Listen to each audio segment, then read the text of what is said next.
আবার আসলাম।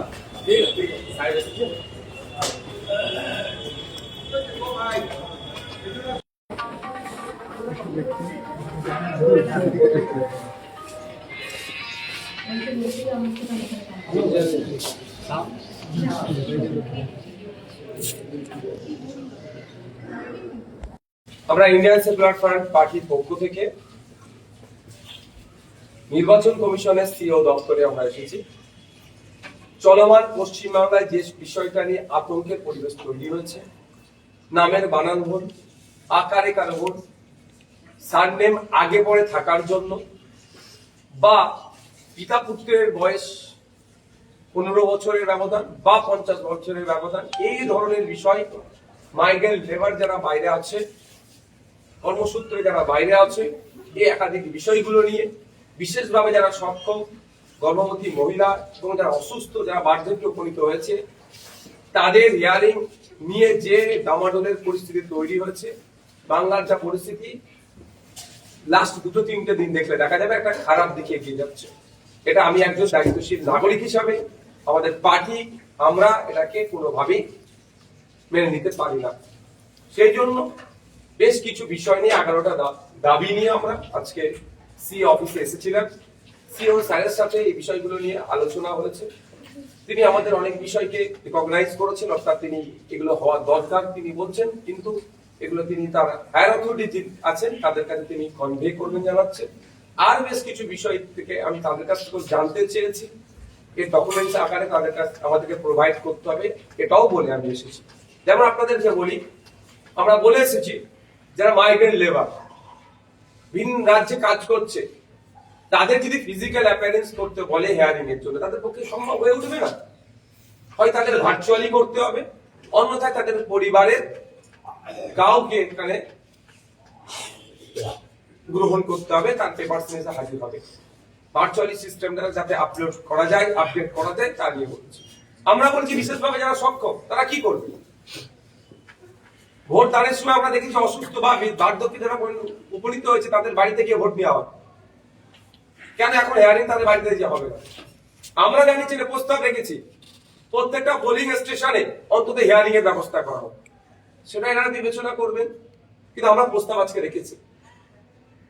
আমরা বলছি যে এই যে পরিস্থিতি তৈরি হচ্ছে, নির্বাচন কমিশনকে আশ্বস্ত করতে হবে বাংলার মানুষকে, সারনেমের বানান ভুলের জন্য বা সারনেম আগে পরে থাকার জন্য এই আতঙ্কের পরিবেশ তৈরি হবে কেন, বা এই ধরনের 2002 এর ভোটার লিস্টের নামের সাথে আজকে নাম ম্যাচ করছে না বলে তারা ম্যাচ অলরেডি 2002 ভোটার লিস্টে তথা এসআইআর লিস্টে নাম আছে, তাদের নামটাও আজকে তাদের হিয়ারিং এ ডাকা হচ্ছে কেন, এই নিয়ে অনেক আলোচনা করলাম। একটা ভয়ঙ্কর অভিজ্ঞতা আমার আজকে কিন্তু হয়েছে, সেই অভিজ্ঞতা আমি শেয়ার করছি।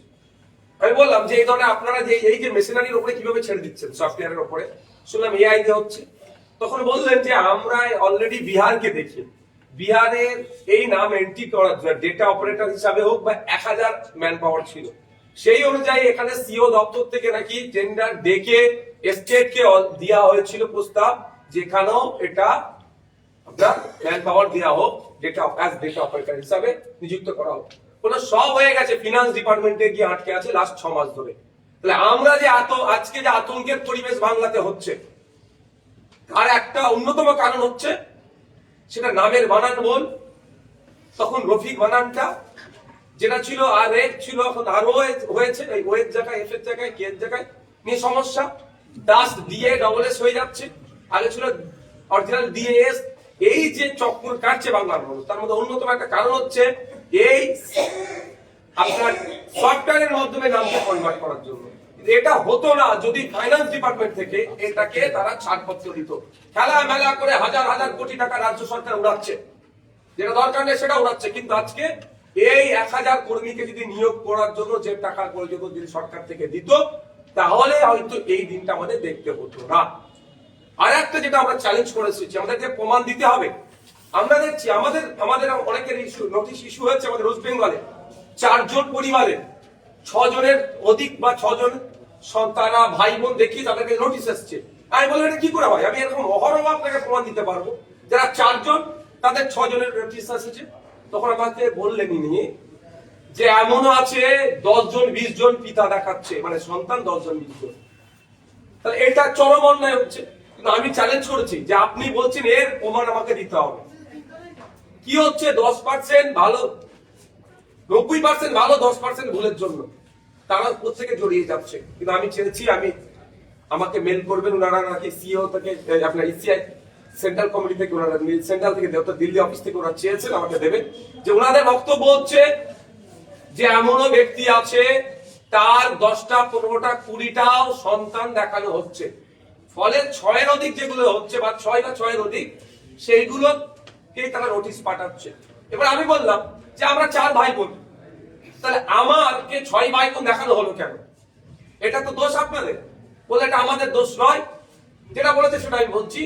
এটাও কোনো না কোনো জায়গাতে কেউ লিঙ্ক করেছে 6 জনের, অর্থাৎ তারা ইনশিওর হচ্ছে, তারা আমাদেরকে বলছে 6 জনের হয়েছে বলেই আপনার বাড়ি নোটিশ দিয়েছে।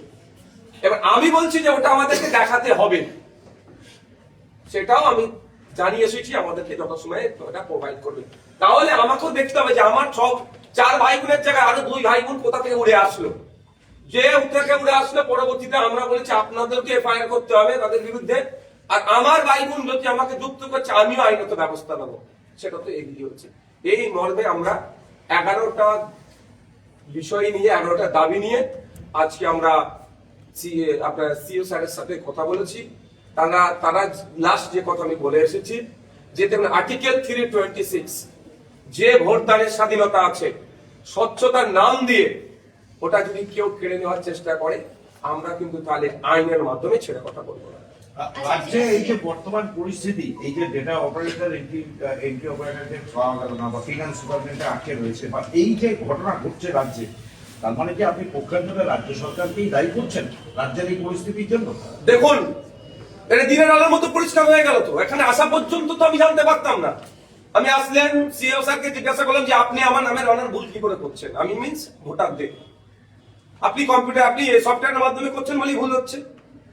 তখন উনি আমাকে বললেন তো যে আমরা তো চেয়েছিলাম বিহার আর আমাদের রাজ্যের মধ্যে ও ভোটার সংখ্যা একটা, তিনি বললেন যে সবই সমান সমান, আমরা 1000 চেয়েছিলাম। 1000 যদি এই কম্পিউটার অপারেটর দেওয়া হতো তাহলে হয়তো এই নামের ফুল স্টপ ছিল কি নাই এ নিয়ে আমার আপনার কাছে নোটিশটা আসতো না।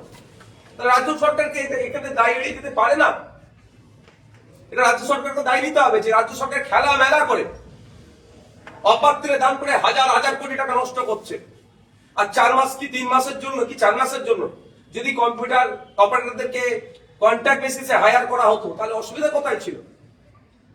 এই সমস্যার সম্মুখীন আমাদের তো হচ্ছে। আচ্ছা একটা বিষয়, ডেটা এন্ট্রি অপারেটর যে দিচ্ছে না সেটা খসড়া তালিকা, মানে 16 ডিসেম্বর অনেক আগে কিন্তু এটা নিয়ে আমাদের অজস্রবার খবর হয়েছে, দিচ্ছে না। কিন্তু এতদিন একটা সময় যাওয়ার পর এটা নিয়ে কিন্তু আগে সরব হননি, মানে এখন যখন, তাহলে কি এখন জানতে পারছেন না বিষয়টা কি? আপনারা কি তাহলে কি জানতেন না? না এত ডিপলি যে এই জায়গা থেকে ভুলটা হয়েছে আমি ধরলাম দেশে যে আমার নামে বানান ভুল হবে কেন? আমার পরে বাংলায় ছিল 2002 আমার বাবার নাম, আপনি এখন ইংলিশে পাবলিশ করছেন, বানান ভুল করছেন কেন? তখন বলে এই জায়গা আমরা তখন বললাম যে আপনারা তাহলে এটাকে পাবলিকলি বেশি করছেন না কেন? না বলেছে আমরা করেছি, কিন্তু আমরা বারবার চেয়েছি আমাদেরকে দেওয়া হয় না। কিন্তু এর উত্তরটা তো মানে সিও স্যার দেবেন আর রাজ্য সরকার দেবেন, ফিনান্স ডিপার্টমেন্ট, যে আপনারা কেন ছাড়েননি। আরেকটা বললেন যে 4 জনের, একজনের সাথে 4 জনের ভাই বোন, কিন্তু দেখাচ্ছে 6 জন। এরকম আপনার কাছে কত লিস্ট আছে? আমার কাছে অন্তত আমার খুব ক্লোজ এর কথা বলছি 50 জনের আমি দেখাতে পারবো, যারা 4 ভাই বোন তাদেরকে 6 বা ততোধিক তার বেশি করে তাদেরকে নোটিশ ইস্যু হয়েছে। এই প্রশ্নটা যখন করেছি তখন আমাকে উত্তর দিচ্ছেন সিও স্যার যে নিশ্চিত থাকুন আপনি যে ওকে 6 জন ওকে ম্যাপিং এ আপনার লিংক করেছে বলেই আপনার কাছে নোটিশ যাচ্ছে বা যার কাছে নোটিশ যাচ্ছে। আমি বলে এর সত্যতা কি আছে, আমাকে ডকুমেন্টস দিন। তাহলে আমিও দেখতে চাই আমার যারা 50 জন আছে তার 6 ভাই কারা আছে, তার 2 জন কোথা থেকে আসলো। উনি বলেছেন ওয়েট করুন, আমাকে দেবে, আমাকে যদি তখন প্রোভাইড করবে আমি তাদের কাছে সিও স্যার কাছে অনুমতি নেবো, যদি পাবলিক করতে বলে সেটা পাবলিক করবো। আমরা আবার একটা করে প্রশ্ন তুললাম, তাহলে যখন আপনি নোটিশটা ইস্যু করেছিলেন 6 ভাইয়ের নামটা দিয়ে দিতে পারতেন তো, দেখা যেত তাহলে আমার 2 ভাই এক্সট্রা কোথা থেকে আসলো কি দিদি কোথা থেকে আসলো, বললো ওটাই আমাদের তাহলে বিষয়টাকে আজ উনি আগে আনলেন না। মানে ইলেকশন কমিশনের কোথাও গাফিলতি বা কোথাও একটা ত্রুটি থাকছে। দেখুন একটা কথা, যদি ত্রুটি মুক্ত হতো, তাহলে আমাকে এই ইলেকশন কমিশন অফিসে আসতে হতো না। আমি তাহলে আমার শুধু রাজ্য সরকারের নবান্নে গিয়ে আমি প্রশ্নটা করতাম। ত্রুটি আছেই তো, স্বল্প সময়ের মধ্যে যে প্রক্রিয়া চালানোর চেষ্টা হচ্ছে সেই জন্য ত্রুটিযুক্তই হচ্ছে। সেটা তো রাজ্য সরকারও বলছে যে অনেক কম সময়ের মধ্যে এত বৃহৎ এত ব্যাপক কাজ হচ্ছে, সেই জন্য হয়তো লোক দিতে পারছে না, সেই জন্য এই ধরনের প্রত্যেকদিন লজিক্যাল ডিসক্রিপেন্সির সংখ্যা বেড়ে যাচ্ছে, কমে যাচ্ছে। এটাও তো একটা কারণ নাকি? দেখো, রাজ্য সরকার তার এসআইআর কে পলিটিক্স হিসাবে, রাজনীতি হিসাবে আজকে ধরতে চাইছে। এত জিপে যাওয়ার আমার প্রয়োজনই হতো না। যাদের বাড়িতে নোটিশ পৌঁছাচ্ছে তাদের একটা হেভি অংশে পৌঁছাচ্ছে শুধু নামের বানান ভুলের জন্য। আর এই নামের বানান ভুলটার জন্য যাদের বাড়ি নোটিশ পাঠাচ্ছে তার সিংহভাগ মাইনরিটি মুসলিম সম্প্রদায়। আর আজকে রাস্তায় যারা প্রতিবাদ করছে তাদের সেই যাদের নামের বানান ভুলছে তারা বেশি আতঙ্ক। এইরকমও বলা হচ্ছে নামের বানান ভুল, তোমার ভোটাধিকার কেড়ে নেওয়া হবে। তাহলে এর জন্য তো দায়ী আমি করব। নির্বাচন কমিশনে যখন আপনার কম্পিউটার অপারেটর পাচ্ছে না, চিৎকার করা ছিল, যুক্তরাষ্ট্রের পরিকাঠামো দিতে বাধ্য রাজ্য সরকার, সেইভাবে হয়তো চাপ দেয়নি। আর দ্বিতীয় হচ্ছে রাজ্য সরকার কেন দেবে না কম্পিউটার অপারেটর? আমি আবারও রিপিট করছি, হাজার হাজার কোটি টাকা তো অপাত্রে দান করছে। আজকে আমাদের এই দুর্দিন, এই আমাদেরকে যে রাস্তায় নামতে হচ্ছে বা আমাদেরকে যে হয়রানি হতে হচ্ছে, আমাদেরকে যে যথাসময়ে গিয়ে আপনার হিয়ারিং অ্যাটেন্ড করতে হচ্ছে, এর দায়িত্ব আপনার রাজ্য সরকারের উপরেও বর্তাচ্ছে। আর একটা যেটা বিষয় আমরা স্কুলে উত্থাপন করেছি, যারা হিয়ারিং এ আসছে তাদের কোনো রিসিভ দিচ্ছে না। রিসিভ কোথায়? আমার কাছে আমি এসেছি কি আসলে এই প্রসঙ্গ তুলেছি। সেই সময় সিও স্যার যেটা উত্তর দিলেন, যারা হিয়ারিং এ তাদেরকে ডাকা হচ্ছে কম্পিউটারে তাদের সিস্টেমে তারা নাকি আপলোড করে দিচ্ছে বা তারা আপনার প্রেজেন্টটা করে দিচ্ছে। কিন্তু আমি বললাম যে আমি আমার পাচ্ছি না কেন, এটাও ব্যবস্থা করা হোক। এই বিষয়টাও তারা বিবেচনা করবেন বলেছেন। আমরা এই প্রস্তাবটা রেখেছি যে রিসিভ আমাকে দিতে হবে। আমি অ্যাটেন্ড করেছি, নাহলে কালকে বলতে পারে আমি অ্যাটেন্ড করিনি। বলছি একটা বিষয়, যেমন মাধ্যমিকের অ্যাডমিট কার্ড, সেটা কিন্তু প্রস্তাব দিয়েছিল এখান থেকে ইসিআই, সেটা কিন্তু নাকচ হয়ে গেছে। ওখানে কিন্তু ডেট অফ বার্থ থাকে। এখন যে অনেক প্রস্তাব যাচ্ছে সিও দপ্তর থেকে ইসিআই, নাকচ হয়ে যাচ্ছে। সেটা আমরা তো তুলেছি, মাধ্যমিকের অ্যাডমিট কার্ডটাকে ইস্যু করতে হবে। উনি বলছেন সার্টিফিকেট আর অনেক কিছু বলছেন। আমি বলি ওটা শুধু মাধ্যমিক না, আমরা বলছি যারা মাধ্যমিক উত্তীর্ণ হতে পারেনি বা ক্লাস 8 পড়ে পড়াশোনা ছেড়ে দিয়েছে, অর্থের হবে এরকম যেটা হচ্ছে, তাদের ক্ষেত্রে কি হবে? স্কুল সার্টিফিকেট প্রযোজ্য হবে না। সেই প্রস্তাবটাও আমরা রাখছি। কিন্তু আমাদের বিধায়ক সংখ্যা একটা সংযুক্ত মোর্চা, আমরা আমাদের ক্ষমতা অনুযায়ী যারা সরকার চালাচ্ছে তারা এখনো পর্যন্ত নেড়েচড়ে বসছে না কেন?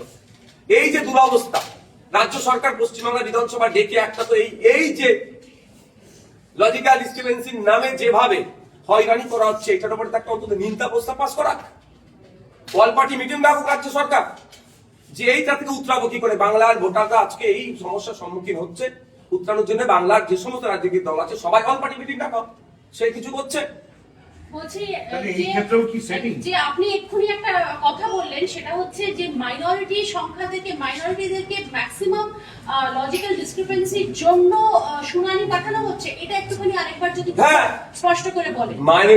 যাদের কাছে নোটিশ ইস্যু হয়েছে, নোটিশ ইস্যুর সিংহভাগ মাইনরিটি মুসলিমদের করা হচ্ছে, যতটুকু তথ্য আমরা পাচ্ছি। দ্বিতীয়ত হচ্ছে যাদের কাছে আবার নোটিশ ইস্যু হয়েছে মাইনরিটি মুসলিমদের, তাদের মধ্যে ইস্যু কিন্তু নোটিশে দেখবেন দুটো জিনিস বেশি করে তাদের দেখানো হয়েছে। একটা হচ্ছে, প্রথম হচ্ছে নামের বানান ভুল, সারনেম আগে ছিল পরে হয়েছে, পরে ছিল আগে হয়েছে, এটা। আর একটা বিষয় হচ্ছে 4 জন আছে তাদেরকে 6 জনের লিঙ্ক করিয়ে দেখানো হচ্ছে। এইভাবে তাদেরকে অহৈতুক অনৈতিক ভাবে হয়রানি করা হচ্ছে। পশ্চিমবাংলার কিছু